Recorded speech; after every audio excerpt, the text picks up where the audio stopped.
been asked to talk about our journey, challenges, support that we found useful, and Brexit. I don't know why about Brexit, because I'm not an expert and I didn't vote for the consequence that we're facing today. So just to give you a little bit of a background of who we are. I'm Jacob, Chief Nut at Cocofina, the coconut experts. We sell 30 different coconut products, so things like coconut oil, coconut vinegar, coconut nectar, and various other coconut products. Why coconuts? I'm originally from a place called Kerala, and I can safely say my great-great-great-great-grandfathers were drinking coconut water, because Kerala in Sanskrit means the land of coconut trees. Where are we now? We export to 28 countries, and we're in, export makes 45% of our business. So Nordic countries and Japan are quite a key market for us. So we can happily share our journey. So in the beginning, when we were starting off, nobody knew about coconut or coconut water. Most people thought it was coconut milk we were selling. And we got lots of inquiries through our website and also leads from trade shows. So it was quite messy because we were being approached by people. We had 5 people visiting our stand on one day, and all 5 of them said that they were top distributors in Sweden. So we were thinking there must be one top distributor, but everyone claims to be the top. So that led us to being a bit more sophisticated. So what we started doing is we've said, where do we really want to export? Because in a lot of cases, when you're doing social media marketing or any other sort of marketing, you want to make sure that there's some kind of proximity. So, okay, you can try and add France, consumers in France to the UK, because a lot of the times people are moving between each other, and there's also a better chance to communicate with these consumers, even though we have different languages. Because I have French-speaking colleagues in my team. Manisha's just sitting here. She's a French speaker. So what we did initially was we tried to narrow down on 20 countries. We looked at population, average wage, proximity, attitude to our products, competition, pricing, and we ended up with 10 countries in that list.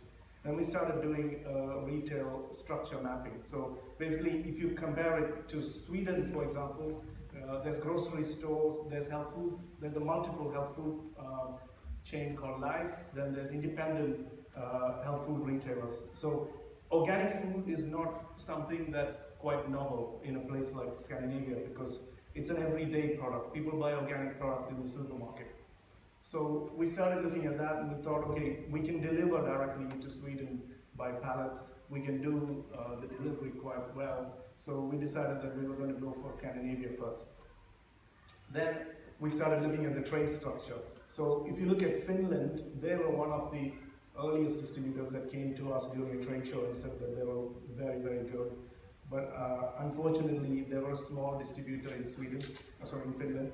And we kind of live with that decision even today, because I kind of firmly believe in loyalty and supporting the people that supported you in the beginning. So we had to live with that. But we learned from that experience. So next, we went to Malmo with DIT, which is now UKTI. And we met with a chain of stores that had 200 stores in Sweden. A year of discussions later, they decided to list our products, and now we deliver pallets to their warehouse in Sweden.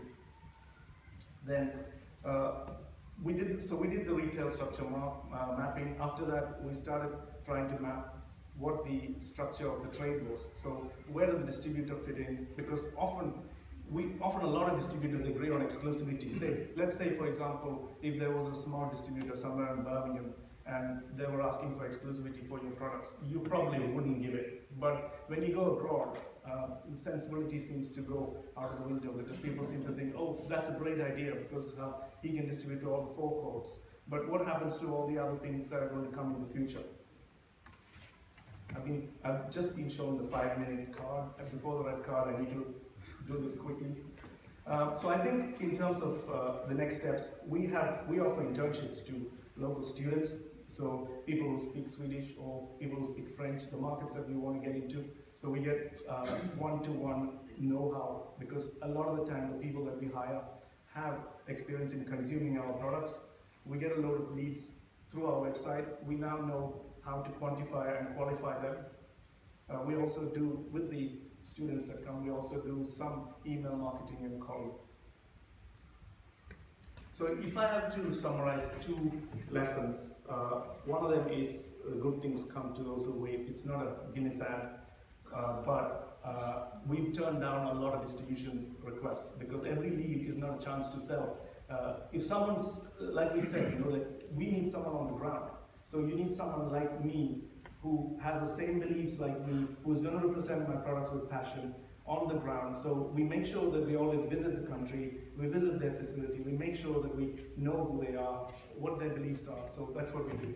Then getting the labeling right. I just saw that TEA offer labeling advice, and if I'd known that in the past, that was really a learning point, because when we pitched to Sweden, what they said to us was, we had all 12 languages on the label, but we were told we needed to have best before written in Swedish, Finnish, Danish, and Norwegian, and that was the only mistake in the label, but unfortunately we had to review it just for that. So if I give you a quick story, someone came to repair my photocopy machine because the copies were fading, and the guy said, you don't need to repair it, you just need to clean it. Either I can do it for you for £100, or you can do it yourself, and here's the manual.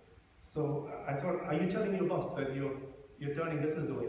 And he said, I often get more business once you've cleaned it. So that's definitely that example.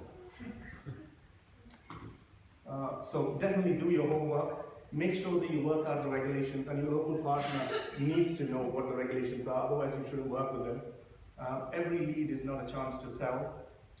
The pedigree of your contact. So I would say, who are they selling to? What other products are they selling? And who are the guys behind the distribution? So I would definitely check those things out. Then exclusivity, I've already mentioned about exclusivity. It's a very difficult topic because when you're small, a lot of people insist on it, so you might have to give it to the initial few people. Brexit, that's a lot of things. I'm not going to talk about that. But I visited the Facebook page for the EU today, and they've moved the currency status from single to complicated. So I don't think I need to explain this in much detail. So I don't know when Brexit will happen. Silk and spices trade have been happening for thousands of years. I'm not that worried about Brexit. If I make products that are appealing, I'm pretty sure that I'll always find opportunities and I'll find markets to sell to. So on an optimistic note, I'll wind this down. Thank you.